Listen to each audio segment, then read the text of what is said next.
Thank you so much, Darren, for joining us today. My name is Taya Mikado. I am the Communications Lead with BFO Toronto, and I'm joined today by Ashley, who is our Special Projects Coordinator and Resident Social Worker. Just before we get into your introduction and getting to know you a bit better, I'm going to ask Ashley to do a quick land acknowledgement, and then we'll get started with this interview. Amazing. Thank you, Taya. Just quickly to introduce BFO. We are an organization that works to support those who are grieving in the Greater Toronto Area. And what we do is have support groups and initial one-to-one supports. And our whole main purpose is to provide that support for people who are really struggling with their grief. And to get started, we want to ground ourselves in a land acknowledgement that we recognize that our work occurs on Indigenous territories across Ontario, specifically the Mississaugas of the Credit First Nation, who are faithful original stewards of the stolen land. Treaty 13, or the Toronto Purchase, was made unjustly and without their consent. Living on this territory makes all of us people in Toronto treaty peoples. And as this land is governed by the Dish with One Spoon Wampum and the Two Row Wampum, they tell us that Indigenous people on this land are committed to peace with other nations and to honor each other's identity and self-determination. Since our activities are shared digitally through the internet, let's take a moment also to consider the legacy of colonization embedded within technologies, structures, and ways of thinking we use every day. We are using equipment and high-speed internet, not always available in Indigenous communities. Even technologies that are central to much of the work we make and do leave significant carbon footprints. And what I invite us to do is to acknowledge all of this, as well as our shared responsibility to make good of this time, and for each of us to consider our roles in reconciliation, decolonization, and allyship. Thank you so much, Ashley, for the land acknowledgement and introducing BFO Toronto. I'm super excited to be joined today by Darren of the Farwell Group of Scotia Wealth Management. Scotia Wealth Management and the Farwell Group have been longtime supporters and donors of BFO Toronto, and they've been creating incredible resources and helping grievers in a variety of ways. Today, we are so excited to be joined by Darren to explore one of these resources and to learn more about the ways that wealth management and wealth planning can help grievers prepare, specifically widows. So Darren, would you like to introduce yourself? Hello, my name's Darren Farwell, and it's been a pleasure working with BFO over the years. And, you know, a cause that's important to me and our team, which is to help people that are, you know, working through the transition of grieving, in particular, as that relates to, you know, grieving for the loss of a spouse. Absolutely. And we know that it's been a part of your initiative to help widows in a variety of ways. And this Widows Guidebook that you've created is just one of the ways that you're helping widows and the grieving community in Toronto in so many ways. We are so excited today to go through the guidebook with you and ask some questions about how it's used. But to begin, I would love to know why the guidebook was created. Well, in the first place, we created that Widows Guidebook in conjunction with the financial transition specialist work that we do with an organization in the U.S. And the Widows Guidebook was designed to really give widows sort of hope and strength and a few simple tools to sort of help with that process of making the transition from, you know, being a spouse to having to look after a lot of those things now on your own. So, you know, wherever you are in that transition, I strongly recommend that you read the Widows Guidebook. Read it, you know, cover to cover. We created the Widows Guidebook to be simple and concise, like just easy to read. So, you know, you could get through it in just a quick read. You don't have to, but as you go through it, you may find different sections that connect with you. For example, there's a section called Am I Okay? So if one of the things that's causing you worry and anxiety is, where is the money going to come from? That's a tool that can help. There's a tool called the Decision Free Zone that really is meant to free up your time so that you have time to grieve at your pace and put some of those things off that don't have to be done exactly right now. And there's other tools like managing expectations, or even just understanding where you might be in that transition cycle. That's what you can get from the Widows Guidebook, and it's all meant to be there quickly and at a glance and a bite size, so it's not taking up too much. Thank you so much, Darren, for sharing a little bit of that introduction and some of the mindset behind the creation of the Widows Guidebook. And thank you, Ashley, for giving us a quick look at what it is. I invite you, Ashley, to actually open it up right now, and we can take a look at the front page of what this looks like, and how, you know, what you're first going to encounter when you open this resource, which will be shared right away in conjunction with this interview. So this is the front page of the guidebook. And when you flip to the next page, it starts to introduce what these different terms are, financial triage being one of them. We'll get a little later in the interview into some of the specifics on each of these pages to help people understand some of the terminology that might be a little bit foreign. But before we do that, I would love to know a little bit more about what your personal connection is to this guidebook, and why did you choose to include this information that is more grief specific rather than just strictly financial? Yeah, well, I've been working with successful couples now for over 35 years. And well, that means that I started with many of my clients quite a long time ago, and we've lived through quite a transition of life together. And now, as I've noticed, you know, unfortunately, in particular, the last 10 to 15 years, what I began to notice is that a number of my clients were becoming widows. And as I was dealing with that, helping those clients work through that transition, I realized that I really am not very well trained for people at that stage in life. And of course, they're relying on me for good guidance. So I thought it was incumbent on me to find out more about what that stage of life is like and what they were going through, and in particular, how I might be able to help them in the journey. So in doing that, I reached out. That's how we first met, Bereaved Families of Ontario. And some of the volunteers came in and spoke to our team. They worked through some slides and some graphics and experiences about what that journey of widowhood can look like. And then I went even a step further. There's a 1-year registration course in the United States called the Financial Transition Specialist, which has a lot of research, information, and tools on exactly the stages of transition, and in particular, that for widowhood. So it was really about finding the tools that I could use to help my clients manage a very difficult point in their life. Absolutely. And that is a wonderful initiative. It makes me so happy to hear that you've taken this initiative to help your clients, knowing that there's these impending situations that they're going to encounter, and you're going to take great care of them, having had this experience, this education. It's really wonderful that you've done this. And I'm very grateful from the grieving community side that there are resources and people like you out here taking care of grievers. So thank you very much. Well, that actually, you know, you're welcome. And you had asked me about grief, and I do want to mention, you know, it's true that traditionally financial advisors aren't talking to their clients about working through issues of grief. And yeah, I'm not a therapist, I'm not a psychoanalyst, I'm none of those things. But nonetheless, you know, during that period of grief, they have to understand what some of the emotions are. And importantly, from my perspective, is what's the impact on decision making?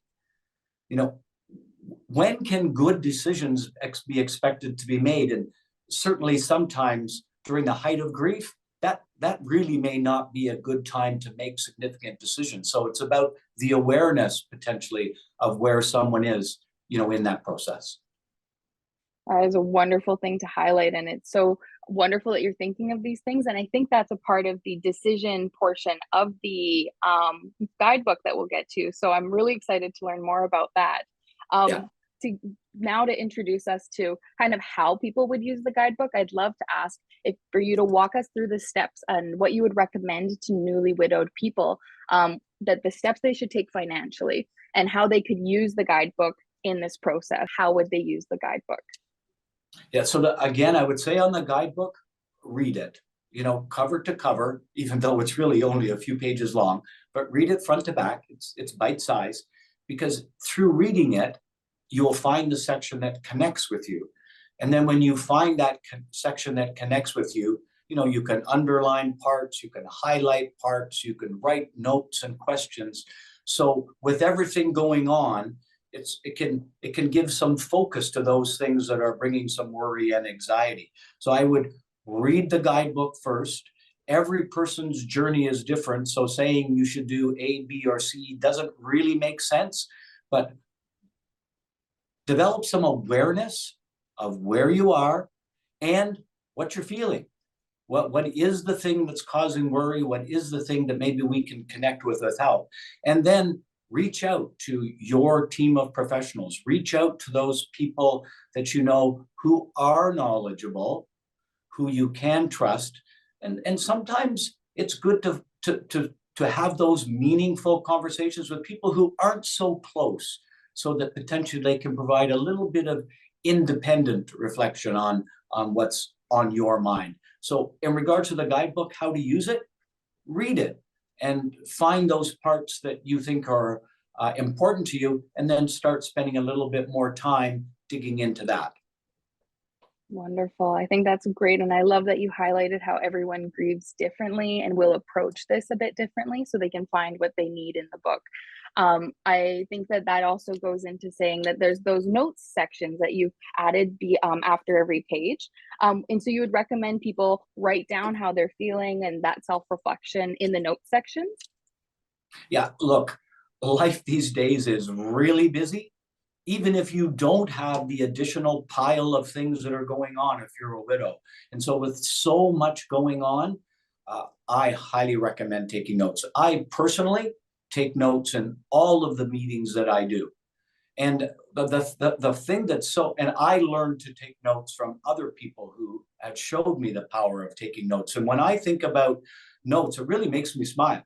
The number of times that I've thought, wait a second, that's not the way it was supposed to happen. And I go back to my notes and go, oh yeah, see, that's not what we agreed on. Or if I just forget something, wait a second, what was that? You go back to your note and you can find it. And then even just the simple things like, what was that person's name? It's hard to remember all of these things. If you have notes, it gives you a nice quick reference. So I strongly recommend the use of notes. Wonderful. Thank you. And I appreciate that you thought about this when making the guidebook, to give lots of sections to take different notes about the different topics that you've introduced. And I maybe encourage any of the listeners to this video that have the guidebook in front of them to take notes to what Darren's saying to help make sense of some of the words as we approach the difficult terminology. And there's no shortage of people who recommend that just writing down your thoughts and emotions on a regular basis is for everybody a good thing to do. Wonderful. I appreciate the advice, and I appreciate the background and the information you provided about note taking. I'm taking note of note taking, and I will do better with my own personal skills in that matter. Thank you, Darren. And this actually leads us really nicely into the next segment of questions that we're going to ask, which is looking at the guidebook. How do you navigate sharing this technical information? And you probably do experience a fair amount of clients come in a little confused about these words that they've seen online and the words that they might be hearing from other consultants or financial advisors. So yeah, how do you navigate sharing technical information? Yeah, look, the technical information about investing and planning and financial planning, I mean, that can make, a regular investor, a regular client coming in can make their eyes glaze over. So what we do as a normal part of our process, it's not just about being a widow, it's a normal part of our process, because this kind of communication is really important, whether you're a widow or not a widow. So the process is, number one, we really listen to understand. And as we're doing that, speak in a language as much as we can that is free of all of that jargon that you're talking about. I've been asked a number of times by clients who say, Darren, could you just keep it simple? It's not that they aren't smart people. They would just like to hear it in a language that they can understand. Perfectly get that. And that's an important part of our communication, to do everything we can to speak in a way that's clear and understandable. Number two, lots of people like graphics or tables or just a different way of taking in the information. So where we can, we support some of the points that we're making with a graphic or a table or a picture, just something to help or give a different perspective on the point we're trying to make. Then an important part of the communication overall is that we do a follow-up summary. So we will do a follow-up summary either by email, or many clients still like hard copy, so we'll send a hard copy. So a summary of what it is that we talked about and what was decided in the meeting, so that once you look at that, once a client looks at that, we can be sure that we're on the same page. And so that's kind of the three things that we do of part of our process. But there is something a little additional that I would be doing, for example, in a meeting with a widow, depending on how the meeting is going, is that sometimes it's just maybe not the right time for that topic. We talked earlier about where are you in the process of your transition and your grieving. Maybe it's not the right time to have the discussion about financial planning or expenses or, changing the beneficiary to insurance policies. These are all important things, but maybe it's not exactly today. Maybe it's next week. So also just being sensitive to, is this the right time to even have the technical conversation at all? Wonderful. And I really appreciate that last point specifically for grievers, and Ashley sharing at the same time that "Am I okay" part of your guidebook, because I think is that a tool that they can use to determine whether or not that is a good time to be approaching these conversations. Mm-hmm. That's very important. Absolutely. Thank you. And I think that goes to show how grief aware you are, that knowing that people are in these different stages and it might not always be the right time to approach these conversations. So thank you for the mindfulness and awareness of that, and for sharing that, because I think it'll give a lot of widows more comfort coming to you with these concerns, and with their not knowing what the next part of their journey is. Well, and as you said the word awareness, and awareness is really a key aspect of this whole thing. And so there's a lot of power in just taking the time to be still, permission to be still, and to be aware, because awareness, there's a lot of power in just that awareness. And I saw Ashley just a minute ago had that, the transition, the phases of transition. Now, these phases of transition, by the way, that's research-based, and it's not just about widowhood. It's about divorce. It's about selling a business. It's about being retired. It's about, losing others. So there are, according to research, these specific phases of transition. The first is anticipation. You're sort of, the event is going to happen, and you are working through that and doing, sometimes there's caretaking involved. And then there's ending, which is when the event happens. And at that point, you're really just absorbing the shock of what is a significant life change. That may not be the best time to be making sweeping life changes, particularly sweeping life changes that aren't going to be easy to reverse. So that awareness that you were talking about is so important, to see where you are in the stage. And then there's passage, which is when you start to move from, that point of loss to looking forward to what your new life might look like. And that can be a very long, each person's journey through passage is quite different. And then at the end, like so many before you, we end up in a new normal, where we learn to kind of adapt and manage in a new life. Wonderful. Thank you for sharing the screen on that as well, Ashley. I think that that also really helps to solidify the ideas that there are these specific stages, and it might not be the right time when you're in a specific stage, and help people make sense of maybe where they're at in their awareness. So thank you so much for sharing that and including that in this workbook.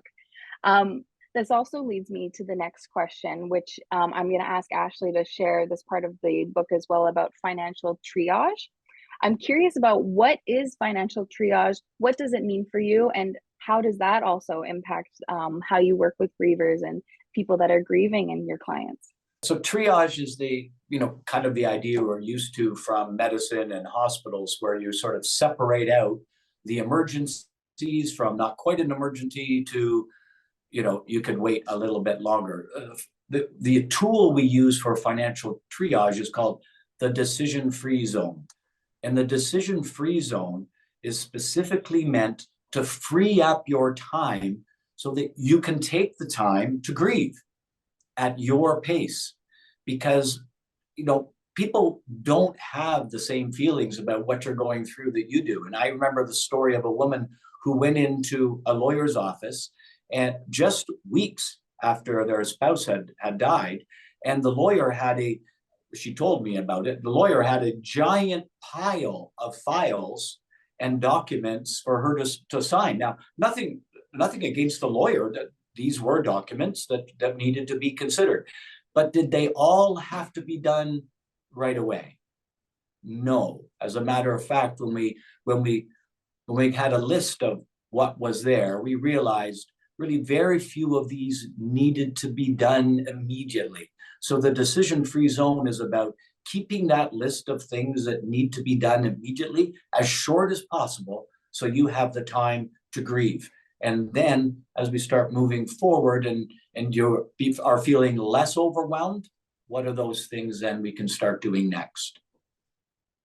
Wonderful. Thank you. That is very interesting. And I think it's something that, other professions can also take notes from, lawyers, like you were mentioning, as well as financial advisors. So thank you for sharing that. And I kind of hear within that, and it leads us to our next question, permission to be still, this section that you've included in the guidebook.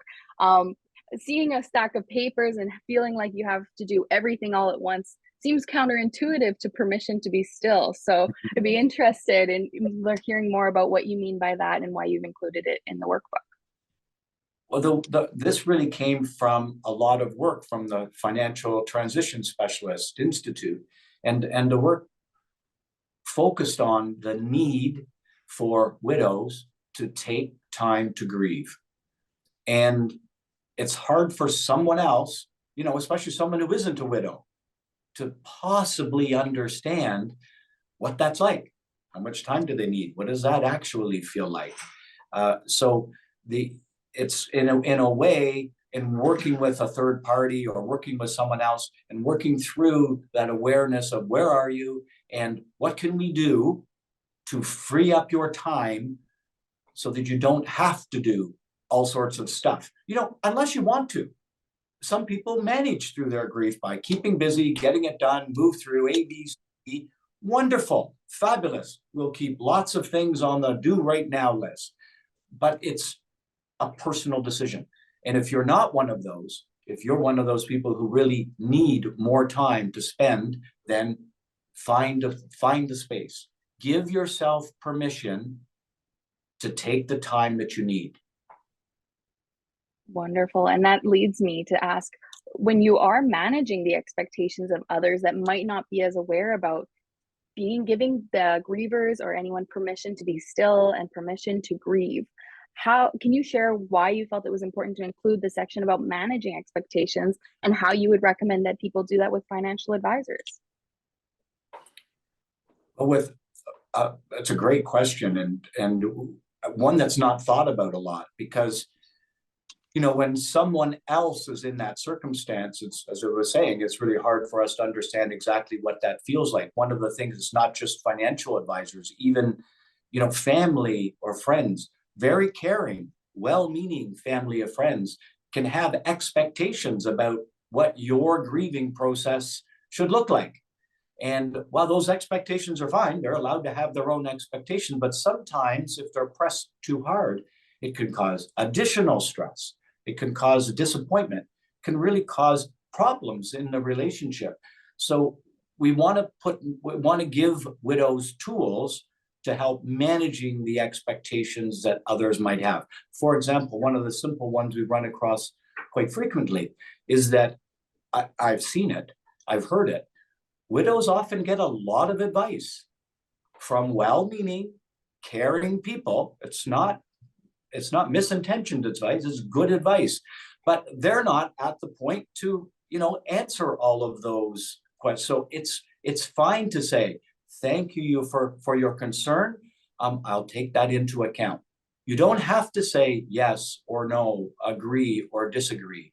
Give yourself the opportunity, permission to be still, and think about things at a time when you're not feeling stressed or pressured.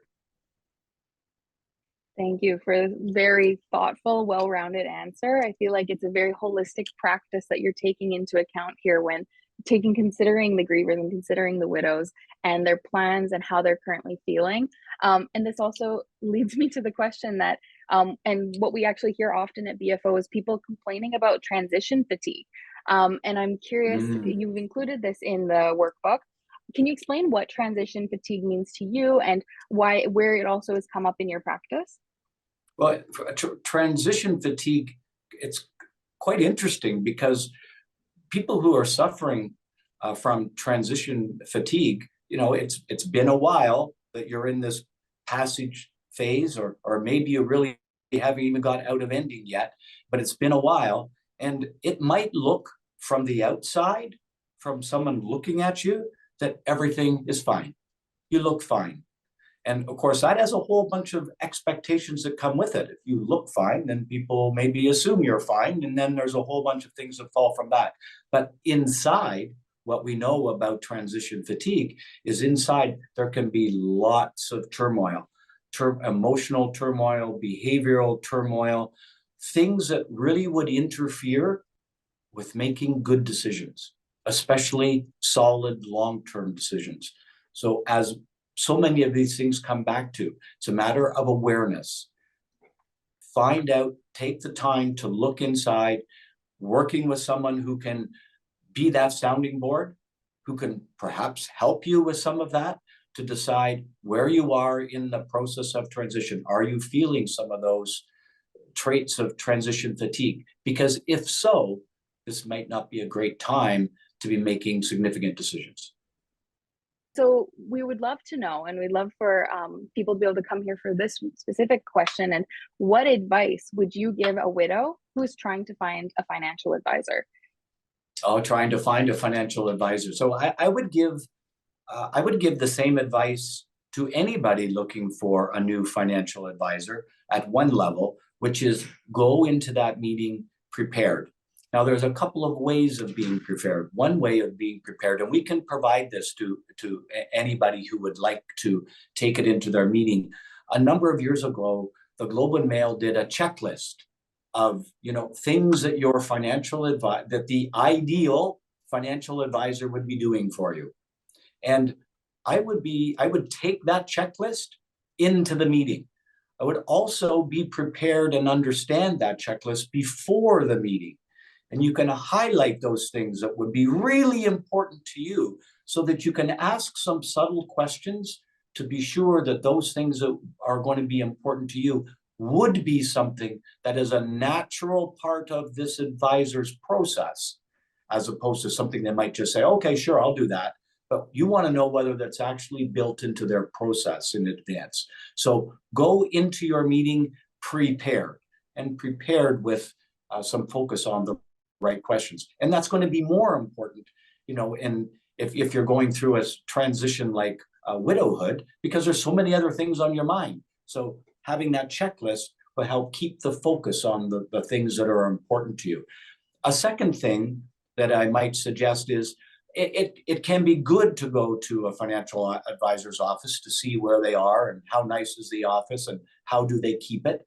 By the same token, it can give some people, a better sense of comfort and control if it's more on your own turf.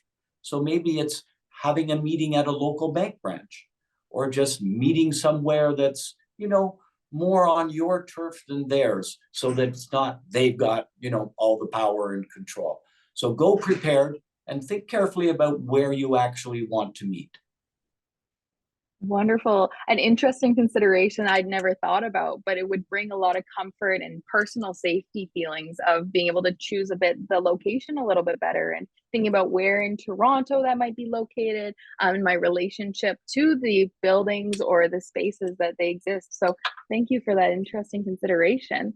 Building off of when you're finding financial advisors, once you find one, how would you actually recommend that spouses prepare for end of life and widowhood, with their financial concerns, maybe with the financial advisor or on their own?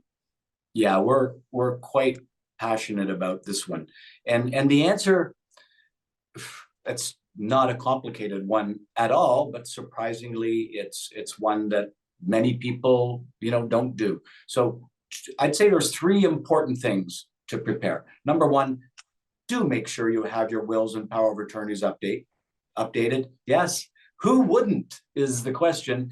Surprisingly, 32% of Canadians. So make sure you have your wills and power of attorneys up to date. Number two, I really highly recommend also a list of wishes, a letter of wishes that deals with things like how you want your funeral to look, who you want certain things to go to. It doesn't have to be in the will. It's a separate letter that's signed and dated, because I have seen far too many family squabbles about things after the fact, only because a couple of people thought that, the whichever spouse it was would have liked this, and a couple of other people thought they would have liked that. Well, without some sort of something written down, who knows? No one knows. So write it down. It will help everybody if you write a letter of wishes and discuss it with people, so people understand if this was your decision, they can also understand why you decided that. Because again, once you're gone, you can't explain the good and clear thinking that was behind the decision you made, and therefore it's easy to misinterpret the things that you did. So wills, power of attorney, and then here's the big one, is planning.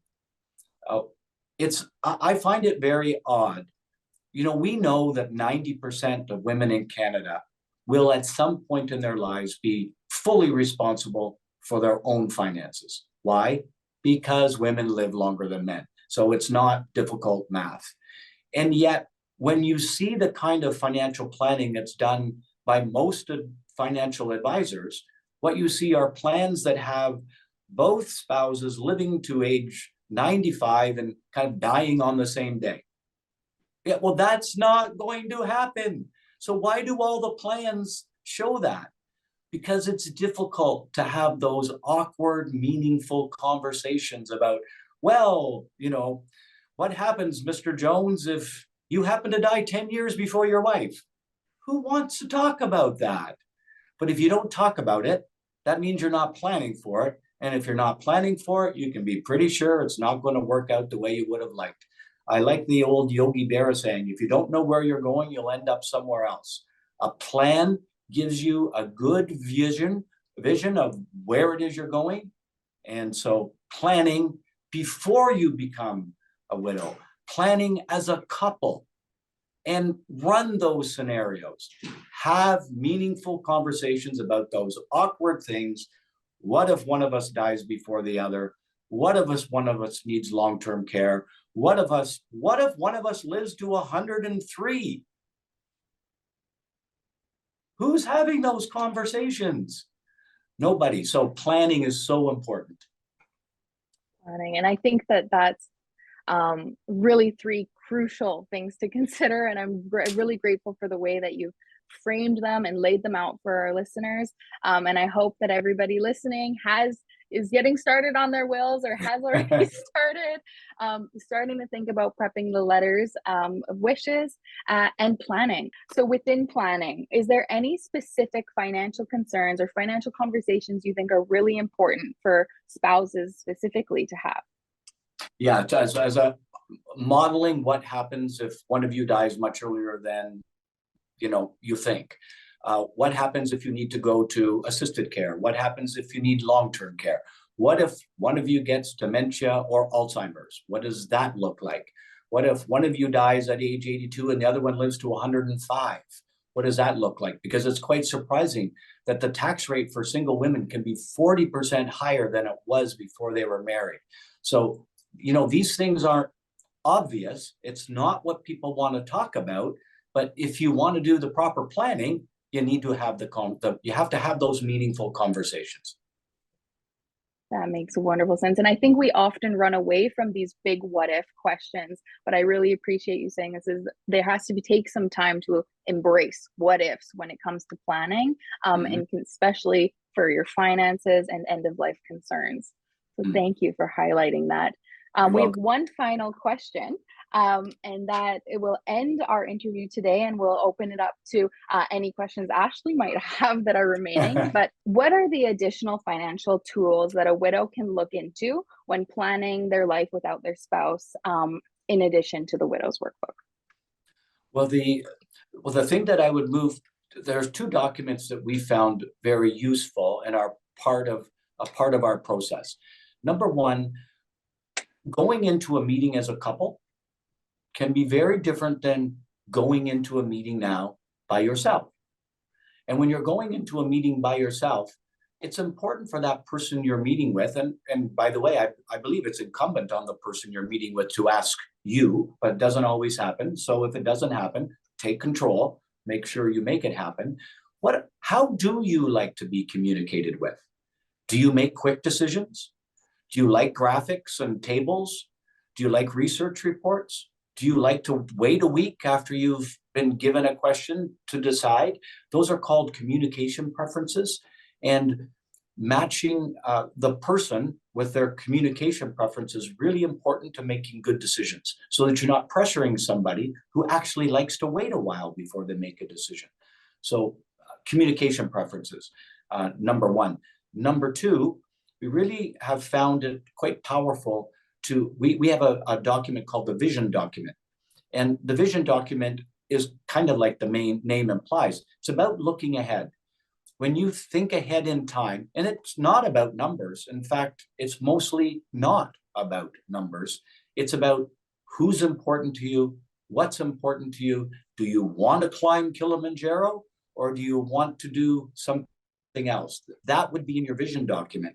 It's shocking to see over the years, because we renew them every single year for our clients. It's shocking to see over the years how people who have vision documents continually accomplish the things they had in the vision document. It's quite fascinating and really encouraging to see that. So it's well known through research that people who plan tend to have their plans come to pass. So a vision document, planning for who's important and what's important. And I'll go back to it again and again and again and again. Get a plan. Start thinking about incomes coming in, incomes going out, and run different models to see what that looks like under different scenarios. Beautiful. Thank you so much. Is there anything before I'll pass it off to Ashley for any remaining questions? Anything else you'd like to share about the Widows Guidebook that we haven't talked about today that you think might be useful for widows? Well, the Widows Guidebook, we've introduced a few very simple and fundamental tools that we thought would be useful for a wide range of widows and wherever they are in the transition. Through our work with the Financial Transition Specialist course, we have many other tools specifically designed for different stages, different people, and different decisions. And so, of course, we're happy to share those tools. And maybe over time, we can get some of those tools up on the BFO website so they're broadly available to everybody who wants them with no obligation and no commitments. Just use the tool. Wonderful. Thank you so much. I think it would be also wonderful as someone that's organizing resources for BFO, the more that we have, especially for widows and especially for these really complicated kind of intersecting issues that people might be facing, to have these resources. So thank you to yourself, to Farwell, and I'll pass it off to Ashley here to ask any remaining questions. Thank you. It's been wonderful. Thank you for your questions. Yeah. No, I'm just very grateful that you've taken time out of your busy schedule to really sit with us, because I think this is an amazing tool, and it's truly important to see that it's not just about the numbers, like you said, it's about human relationships, and having those relationships not just be about money, and it's really about those next steps and living your fulfilled life. And I love the last page that I did put out, emerging as your whole. That's my favorite page, not just because it's purple, but because of the words on the screen. It just really resonated with me, and I really feel like the guidebook encompasses the stuff that we do as an organization, is helping people reach out to one another with that peer support and financial planning. And, these are the tools that will help that grief and that healing continue on, because grief doesn't go away. And this is what we know. And I like that you have that continuous cycle of checking in and being like, okay, where are you at this year? Because we change and evolve and emerge from that. And I love the fact that, the first page is a butterfly, because it's, that transformation is very key. And I think that it just, I love the guidebook. Just, I'm not even a widow, but I just love it. I love the entire thing. So I just, thank you. Thank you so much. One of the things that, BFO, what I've seen through, my somewhat limited practice over the years, is those people who have support of a caring, knowledgeable team definitely have some advantage. And BFO, of course, is a big part of that kind of team. And it's just having those people that you can trust, that are knowledgeable and are respectful, of that trust, is so helpful in helping people understand where they are in the process of transition. And it's that awareness that brings a lot of better outcomes. Thank you so much, Darren, for sharing so much wonderful information with us during the course of this interview, for bearing through our technical things at the beginning, and just for being here and existing as a grief-informed financial advisor and making amazing changes to that scene and to the resources that people have available. I will conclude this interview just with a big thank you to yourself, to Farwell Group and Scotia Wealth Management. Is there anything else that we want to share before we stop recording? Thank you, guys. I've really enjoyed it, and I'm happy to help in whatever way I can in assisting BFO do your good work.